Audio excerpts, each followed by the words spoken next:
Well, we're decorating, we're trying to make it look glitzy and glittery. So we're decorating with sparkly stars that Jim made. My face in stars. I need a second opinion.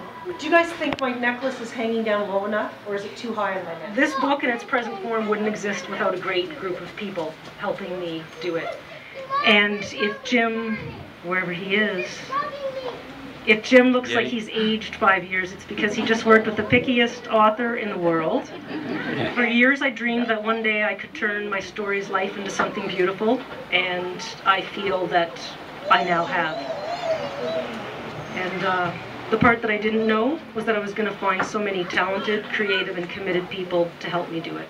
As I stood on top of Mount Vinson, the highest peak in Antarctica, I was overcome by a sense of inner joy. It was February 2006, a lifetime away from what I now realize was the turning point in my life.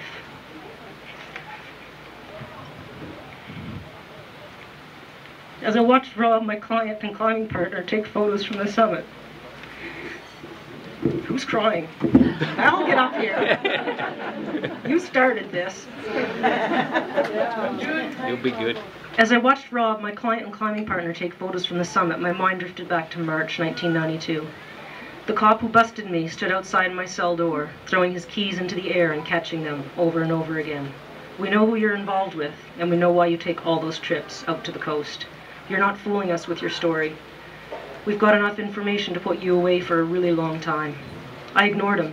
If the cops knew as much as they said they did, I would be looking at a serious prison sentence. But maybe he was bluffing, trying to get me to break down and rat on somebody higher up the ladder. He eventually left me to contemplate what my life had boiled down to.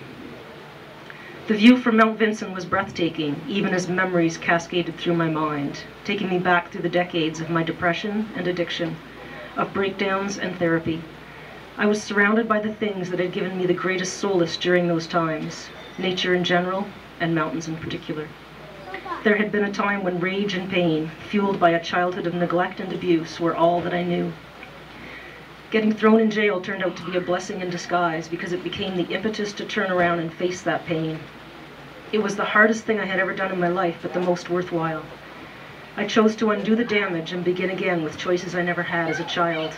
I decided that the events of my past could only control me if I let them, and this I would no longer do. Novelist Tom Robbins said that it is never too late to have a happy childhood, and I am living proof of that. Now I go to drugstores to buy glitter makeup and bubblegum, spend my leisure time actively in fresh air, and dance for hours at parties because I'm just happy to be alive. My friends are not addicts, I don't live in the street, and my parents exist in a faraway mist that no longer rules my life. I have known darkness and have chosen the light. My mind returned to the present and the minus 50-degree temperature that was its defining feature. I motioned to Rob that we needed to begin our descent to the shelter of High Camp. He had conquered Mount Vinson, the sixth peak in his bid to do the 7 summits.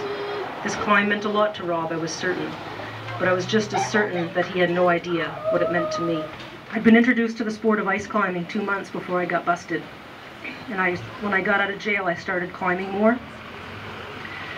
And I realized that this activity was an outlet that could provide enough risk and intensity to replace my less healthy habits, as well as offer me a reprieve from the underlying problem of my addiction, which was depression. Ice climbing season was almost over when I headed to Jasper, but I was still feeling strong and was keen to climb the classics I had dreamed about when I first started in the sport. When they invited me along, Sean and Dave told me they would give me every crux lead on the trip. At the time I thought this was a joke, but it turned out they did precisely that. We started with Aussi Beau que son alaire, a beautiful ribbon of ice on Mount Clapperhorn, just across the highway from Mount Robson. It was steep and featured and really fun to climb. The following day we went to Curtain Call, a climb that had always intimidated me, not only because of its difficulty, but also because of the fracture across the sheet of ice that comprises the last and often crux pitch. I had never broken a pick while climbing before, but I broke 2 while leading the curtain. I chalked this up to the cold, as it was minus 30 degrees when we were gearing up at the base. We saved the best for last. On our 3rd day, we drove down the Icefields Parkway to Weeping Pillar. Sean had been on the climb the week before and warned me about the final and crux pitch. It was scary, all chandeliered, and it was unconsolidated in places. I hated it, but you'll like it. If he was trying to reassure me, he wasn't doing a good job of it.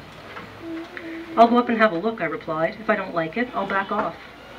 We cruised up the bottom 4 pitches, lining up our leads so that I would get the 7th and final pitch. When we finally reached the base of it, I saw what Sean had been talking about. "You're right," I said. "It looks sketchy.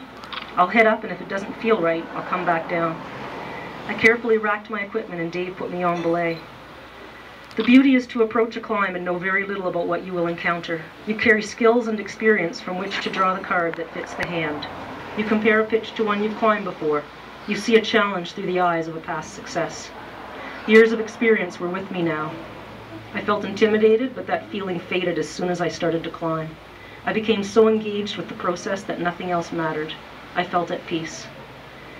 The pitch turned out to be hard grade 6, by far the most challenging I'd ever led, but I felt confident in my abilities.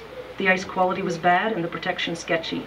It was the kind of pitch I swore I would never lead when I started ice climbing. But I had been different then. The girl who thought every decision she made brought her closer to disaster. Now I was moving within a new form, still me and yet more me, with a trust of self I had never known. I stayed present and didn't enter into the dance of fear that had once ruled my life. Thank you.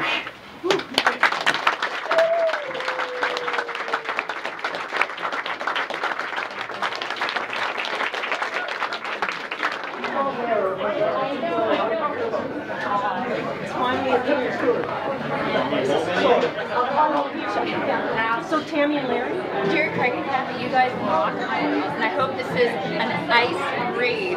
Thank you. I'm really excited. Now I know how you